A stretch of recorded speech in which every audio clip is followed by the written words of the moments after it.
Hello and welcome back to MMA Mobsters, of course, brought to you by Cell Saviors, Diming, and Grapplers Clash. Support the sponsors that support MMA Mobsters. And hey, we're here to, give you expert picks and do the best we can to make you money if you so choose to ride along with us. And of course, joined as always by the Choven one, Joshua Choven, who again proved that, we're going to start right out of the gates with last week's recap. Joshua, I want to, one, commend you and congratulate you on walking again and also on kicking ass last week. Talk to us about both. Well, I appreciate that, brother. Pat, you've never sounded better, but are you John Cena now? I can't see you. What the frick's going on, man? Yeah, technical You've turned difficulties. invisible, and so have I. Technical difficulties we will make do this week with just audio. And look, the picks are the picks. That's what people are here for. They're just not here to look at our mugs, bro. That's not why they're here. So they're here to get the information. They're here to win just as we are, because that's what we do. So, speaking Yes, of winning, talk about last week a little bit, brother. Well, you guys have been spoiled this summer, obviously, at MMA Mobsters every single week. Pat and I will use our God-given talents and also put in the work and research to give you the best analysis and picks that we can. As we usually do, we absolutely hit it out of the park. The Choven Live or Die Lock of the Week parlay came through. The first leg, Asplin certainly made it interesting, Pat. He showed off his very crisp, very powerful striking. For a former 600-pounder, he sure can move like a ballerina out there. Got a little bit cocky, maybe a little bit tired, and got cracked himself by Guilherme Pat, who can fight a bit himself. And then I am really sweating my probably about $1,500 parlay on this fight. And Asplin's getting tagged again to start the third round. I'm like, well, I'll never see that $1,500 ever again. What does Asplin do? Connects his knee to Guilherme Pat's forehead about halfway through the third round, a round which he was heavily losing. You'll love this, then I'll throw it to you. Guilherme Pat went from a plus 300 dog to probably about a minus 400 live favorite halfway through the third round. I think my bet's dead. Asplin turns that whole round and the whole fight around if that head kick wins the fight, and then Ty Miller makes it look easy. What do you think of the two-fight parlay there, bud?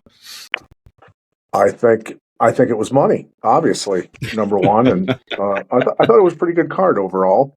And I think we did well. I think what would you say our percentage was, honestly, on the whole? You didn't bet on all the fights, but overall our picks. Where did we end up? Would you guess percentage-wise? Yeah, I think I bet on almost all the fights. I'm trying to find a fight that I didn't bet on. Oh, I didn't bet on the Nurgaze Bruno Lopez fight. That was about it. But I would say that my hit rate for the night was probably around 91, 96%. Our producer's telling us that sounds about right. I'm trying to desperately find a bet that we got wrong. And I'm not trying to, here you go, Pat. Starting off the card, we slightly leaned Gigi Canuto in a chick fight. It was a close fight. She won the second round, almost finished her. That was the only fight we got wrong, was a narrow lean on Gigi Canuto. We got it out of the way. First fight of the night. We literally won everything after that. Good. That's track record again, proving itself. So happy about that. And then you wanted to talk a little bit about Lopez moving to 155, didn't you? Yeah, first I wanted to get your take on maybe just a couple of these fights. I'll pick out a couple of my favorites, and maybe you can give me a take on this. I don't think I've ever enjoyed a $150 bet, which, not trying to flex, for me isn't a ton of risk, but $150 bet on Miles Johns to win. I don't know if you saw this, Pat, but Gianni Vasquez, who can thump if nothing else, lit the old man up, knocked him down, looked like he was knocked out. Miles Johns said, call the ambulance, but not for me. Hopped up and knocked out an over-aggressive Vasquez as he was coming in for a kill shot. I don't think I've ever enjoyed winning a $150 bet so much. Did you see that particular early fight? Yeah, a couple other. I really like Ty Miller. I think that he'll win his next 3 or 4 fights that they put in front of him. Some guys know how to use their size. Some guys don't. and Ty Miller certainly does. Quinlan Salkild's a killer. I was telling Pat earlier, I think he's maybe one fight away from a title shot, if you can hear me, Pat. Quinlan Salkild, 155 is not as loaded as 170, but, I mean, when you talk about 155, Justin Gaethje is your champion, Ilya Topuria, Max Holloway, and Arman Sarukian are all looming in the wings. I think you got to put Quinlan Salkild right after those guys. Are we still looking for Pat, or is he back? I think I think if you can hear me, that I would be looking to either Yes, gain sir. a lot of muscle and move to 170 or cut down to 145. That's a murderer's row at 155, if you can hear me. I agree. I agree with that, sir. And then before we move on to the news, I want to let you victory lap real quick. I was already leaning Diego Ferreira just because old Billy Quarantillo hasn't looked like himself. You made a fantastic point. I think it's one of the best points you've made in almost 4 years of us doing this show. You're like, Billy Q was barely handling hard shots at 145. It's a different world at 155. Diego Ferreira, despite being 42 years old, can still crack. He may not finish Billy Q in the first round, but those shots will change him, and he won't be able to just resurrect in the third round. Applause to you, Pat. You couldn't have called that any better. Talk about that, and then we'll jump to news. How about that? Yeah, it's just, I mean, it's physics. It's simple physics, and if you're getting beat up and hurt by smaller men, you know, a bigger guy who's got striking skills is definitely going to hurt you. So, not wise to move up in weight when you can't take punishment in that manner. And so, yeah, Billy Q, Yes. nice kid, Yes, great sir. kid, What do we got for news? tough fighter, but he took a lot of abuse in that fight. Yeah, it definitely was evident, and interesting to see where Billy Q goes. It may be one or two fights, and then he may be hitting the retirement hallways. All right, what do we got up first for news, Pat? AJ Ferrari looking potentially to join his brother at the University of Iowa on the wrestling team there. That's kind of a interesting development. The Brands boys potentially recruiting AJ Ferrari now. Yeah, Pat, I like it. There are people who will scream and protest in the streets, and I guess they have the right to do that. But the Browns want to win, man, and Iowa wants to win. I don't have to tell you, but I'll tell our viewers, this was the number one wrestling program in the world for a long time, and now they're not even number two. They're more like a number three. They have been lapped by Penn State, and now the Iowa States and Oklahoma States are even given a run for their money. So it's win at all costs. Iowa thinks that they can fix the wild AJ Ferrari, the John Jones of college wrestling. Do you think that they can, Pat? And do you have any wild stories from the OG Iowa wrestling days and the Brands brothers you'd like to bless us with? Well, if anybody could fix AJ Ferrari's going off the tracks periodically, it would probably be the Brands brothers, because they're very intense and their demands and work ethic and things like that are really hard to match, to say the least. And yeah, I've had some great interactions with the Brands brothers, Tom and Terry both. And my first real interaction with Tom and Terry Brands was at Carver Hawkeye Arena before an Iowa wrestling meet when Royce Alger was doing the strength and conditioning for the team. And Alger had fought in the UFC, had lost two in a row, and had been released from the UFC by that time, of course. And and Royce is a world class wrestler, amazing wrestler, but not the best well rounded fighter. We'll just say that. And he got armbarred. He got armbarred once, and then he got KO'd once. I think he lost to Incident away, and then trying to remember now, but he got knocked out by another fighter in the UFC, Jackson. Anyway, I'm standing on the floor talking to Alger, and all of a sudden, the Brands brothers come up to me and like bookends, and they're staring at the side of my head on both sides of me. Uh-oh. And one of them goes, "Hey, Milicic, when's Alger going to get a chance to go back in the UFC?" And I look down at I can't remember now, Tom or Terry, and I go, "When he learns how to fight." And they kind of looked they kind of looked at me like, "Okay, that's a good enough answer, I guess." So, yeah, it was pretty interesting moment in my interactions with those two characters. That's for sure. I have a All right. question for you. Oh, sorry. Go ahead, Pat. No, I was just going to say, look, yeah, very intense guys, winners through and through. I guess they just aren't used to being spoken to like that, and the Yep. abruptness, the abrupt answer that I gave them. Oh, I've seen you. I've seen you catch many people off guard with your with your quick, honest answers. I like it. I guess before we get on to the fights, you don't have to name anyone in particular if you don't feel like that would be fair. But talk about maybe a guy or two that you ran across at Militech Fighting Systems or somewhere else who was the next John Jones, who was the next Matt Hughes, who had everything possible except a fighter spirit and the desire to get punched in the face. How do you deal with the guys like that? You just say you can't change a zebra's stripes, or what? Well, I think there's some guys that just don't have the propensity, the ability to deal with the punishment. I guess very talented athletes, things like that. But then there's other guys that injuries sidetrack them. Illnesses, family issues, financial stuff, whatever.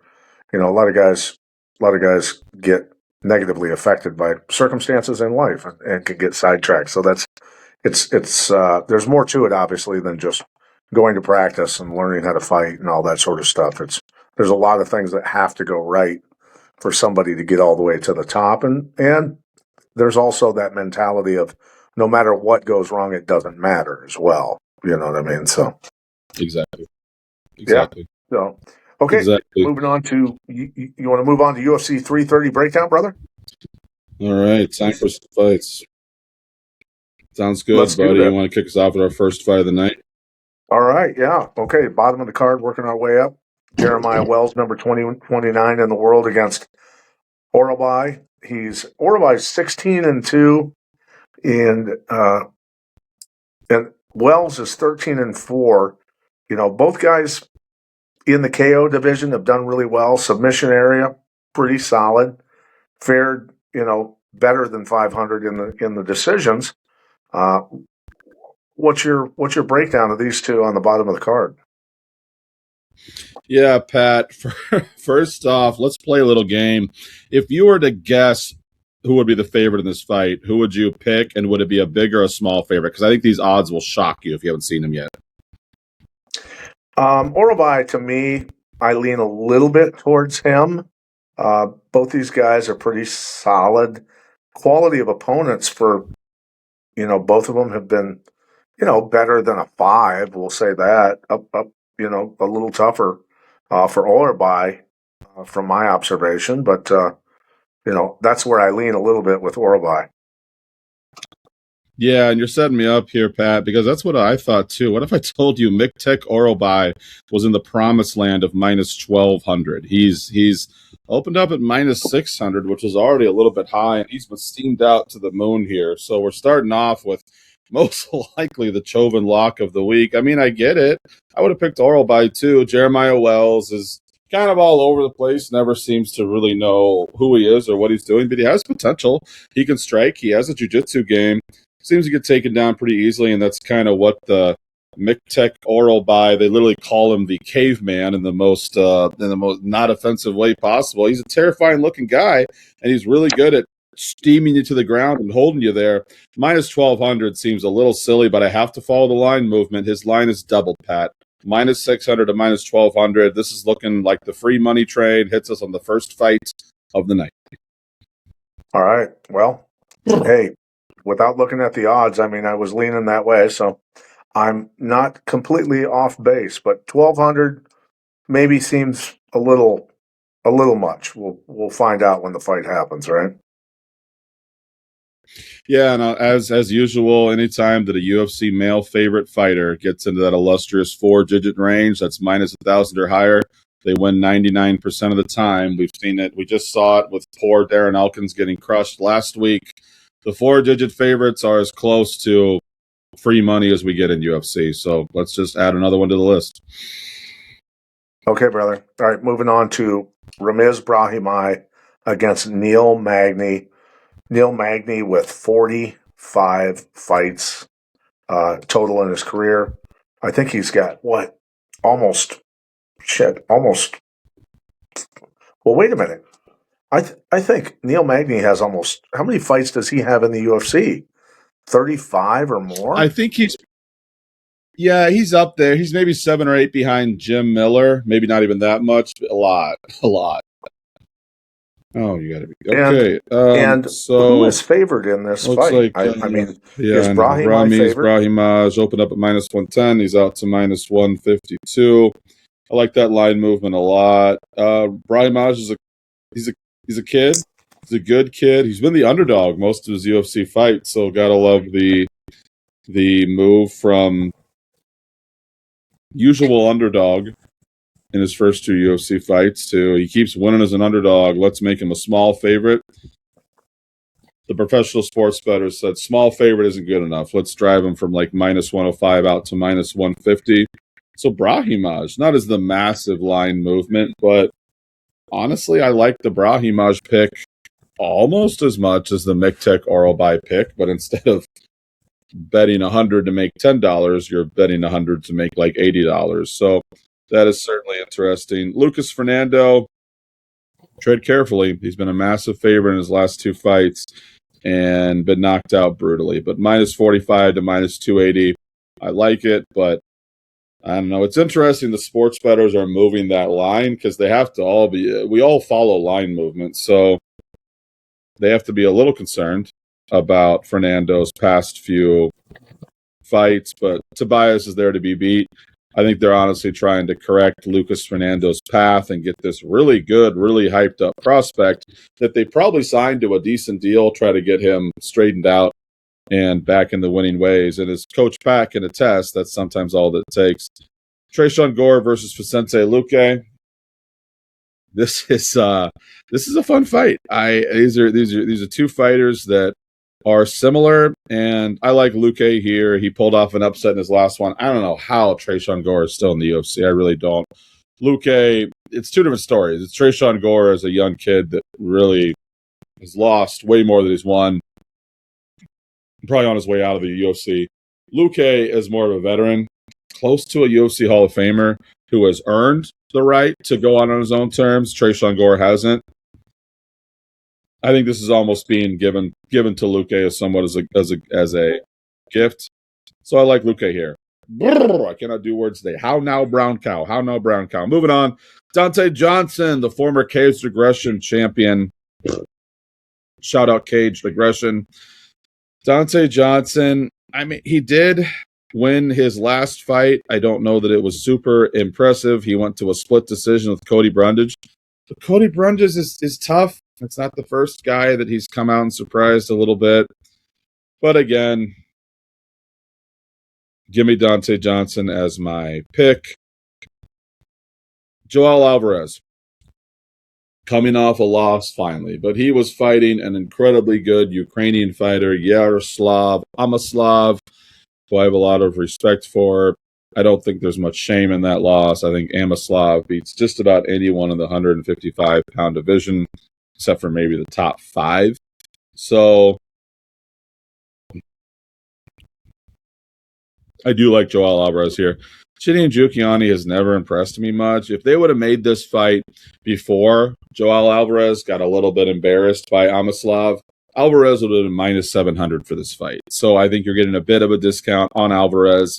I actually love really good fighters coming off a loss. I think Alvarez bounces back and probably makes this look easy. I think minus 335 is too cheap. By the way, that line did open up at minus 250, so the line's already moving a little bit. Esteban Ribovic against the ghost of Edson Barboza. We saw Jalen Turner absolutely put the lights out on an aging Barboza a few months ago, and I think that left a bad taste in everyone's mouth. But this is what Jalen Turner is. He's 3 minutes of thunder, and if you can survive that, then you'll beat him. He's an incredibly good fighter for the first 3 minutes and just kind of walked Barboza down and made it look easy, almost a little bit too easy. Ribovics is a good fighter. He's a young fighter. He opened up at minus 400 on. This is a good betting card. I'm sad that Pat's not around for most of it, but technological issues do happen. Ribovic, real roll here. Minus 400 to minus 750 on Caesars. That's close to a lock. Abdul Malik, we got another massive favorite, fighting Dustin Stoltzfus. I don't know what Stoltzfus did to deserve this fight. There's a reason Malik is minus 700, and this is why a lot of people have issues with this card, because the card opens with 2 or 3 fights that should be absolute maulings. But hey, it'll build our bankroll. It'll make us some money, even though it's not the most entertaining, knuckle-biting card of pay-per-view of all time. Speaking of Jalen Turner, there he is. Minus 142. He opened up at minus 160. He's fighting Cal Fernandez. I just got done saying the book on Jalen Turner. I kind of set myself up for this. You get him 3 minutes into the fight, and he turns into a pumpkin, and not in a good way.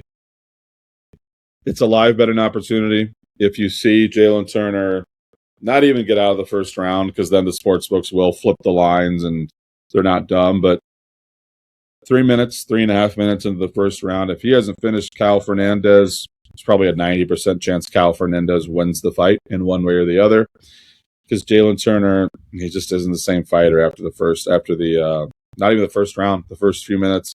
Get into co-main event time here. Mackenzie Dern, minus 210 against Jillian Robertson. I mean, it's obvious. Jillian Robertson, very good wrestler, very good submission artist, very good at jiu-jitsu, not good at striking. Mackenzie Dern has at least evolved for striking. She can crack, she can thump. Jillian Robertson's never cracked or thumped in her life. It's going to be very basic sparring, very basic. It's essentially going to be a very defense-based striking, which is to avoid big shots, maybe touch you a couple times, but really just take you down. Mackenzie Dern just has more weapons. Is it possible that Jillian Robertson just holds her down for 25 minutes? I mean, maybe, but I don't for a round or two. But keep in mind, Jillian Robertson's also never gone 5 rounds. Mackenzie Dern has multiple times. I like Jillian. She's the adorable red-headed Canadian. She's not super pretty, but she's cute like a sister. She's everyone's adopted UFC sister. So nobody wants to see her get brutalized by Mackenzie Dern, but that's probably what's going to happen here. Mackenzie Dern's going to be too big, too strong. I look for her to unfortunately beat Jillian Robertson up a little bit. It's a bad matchup for Jillian Robertson. It just is. Main event time, Islam Makhachev. I'll make this short and sweet. It's interesting to me that the great Islam Makhachev, who has essentially never lost outside of a fluke maybe 10 years ago in the UFC or in MMA in general, he probably just rolls again. The only time we've ever seen Makhachev get tested was in the Volkanovski 1 fight and somewhat in the Poirier fight, even though he did eventually win 4 or 5 rounds. There were moments where it looked like he was getting tested a little bit. Gary's an awful matchup. People want to make fun of Ian Machado Garry for about 100 different reasons, and I get it. He's a really fucking good fighter. He is such a horrific matchup. The way that he cuts angles, he is a more technical striker than probably anyone in the UFC, and I'll get laughed at for that, but he's very special. He's very good. He is a weird personality, but part of that is being obsessed with the game, and it's not good enough for him to be one of the best strikers in the UFC. He's developed a tremendous jiu-jitsu game. He's developed a great wrestling arsenal, at least as far as stopping takedowns go. Any UFC fan who's been watching for more than 5 minutes knows that you'll need takedown defense against Islam Makhachev, against really any of the Nurmagomedov clan. So we'll see if he can get it done here. I do think it's worth noting that Makhachev opened up at minus 380. He's now down more like minus 350, minus 360 now. It's just 20 points. It's just maybe 5% of his line, but it does matter that he isn't getting steamed up to loftier heights. Professional sports bettors seem to think this will be a relatively close fight, somewhat of a test. Makhachev probably rolls, but I don't know. Something about this just makes me a little bit nervous. I'm going to pick Makhachev, but he's far from a lock. Thanks, everyone, for watching. Obviously, a shorter episode. Not entirely sure like, subscribe, and share. Enjoy the fights. We will have things fixed and back up and working next week. These things happen sometime. I'm just thankful that Pat and I were able to chat for a little bit, and we were able to get the picks out there. And my producer had me here rolling with the punches. These are my bets. These are my picks. Not the most entertaining show. I get that. But you got my bets. You got my picks. This is a really good fucking betting card, even though people are absolutely crucifying it as the most boring, watered-down pay-per-view of all time. As often is the case, the cards that the super fans love or hate, the ones that the super fan, diehard fans hate, are the cards that the sports bettors love. Because there'll often be some weird fights where it's obvious who's going to win. I'd rather take a money-making UFC card over a fun UFC card any night of the day, any night of the week, any night of the year. Multiple locks on this card. Go back and listen if you didn't get them. Thank you for watching. Thank you for everyone who's reached out in my medical journey. I'm walking on these boots with no crutches, no walker, no wheelchair, no nothing. I'll be continuing to walk as those bones heal. The pain through the boots is good for the bones. It helps them heal. That's what they told me. So I'm walking on the boots. I'm wincing through the pain, and the feet are progressively getting stronger. So thank you for your prayers. Continue to reach out. You will get me and Pat live on video next week. We'll get this thing figured out. We've overcome much worse. We love you. MMA Mobsters to the moon. Watch, like, and subscribe on YouTube. Please help us build our following. Instagram, TikTok, and Facebook. We also have social media up running, constantly posting clips on all of those sites. For the great UFC Hall of Famer, Pat Militech, for the best producer in the world, Lee Neese, I am Joshua Chobin, professional sports gambler, signing off. Enjoy UFC 330. We'll get this figured out. We'll see you next week. To the moon. We love you guys. Thanks for your patience. Bye. Hey.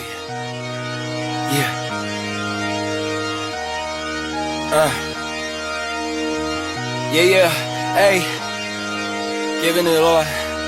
Hey. Yeah. I'm giving it all I could give. Run up and taking my pick. Then bringing it back to the crib. Hey. Yeah. You know how I go. We finding the gold, the deeper we dig. So we just keep digging till we finally get it. Like fuck it, I'll sleep when I'm dead. Yeah. I gave you my word, don't break it for no one. You know I'ma keep what I said. Ready for war, I've been deep in the trance. Been jumping since I had them streaks in the bed. Ice in my body, I'm cold under pressure. Recovered like I had no heat in the vents. Shooting, I don't ever conscious, too much to accomplish. You know I can't leave it to chance. Yeah. Throw it in the bag. Throw some dots, I'm Jackson Dart. I'm out of pocket playing tag. Catch me if you can. Empty out the mag. Took the lead, I run the track. And I'm never looking back. Going for the moment, always rolling with the punches. Find a way to see through the ceiling, put a covers. Smoke is in the air, keep it heavy in abundance.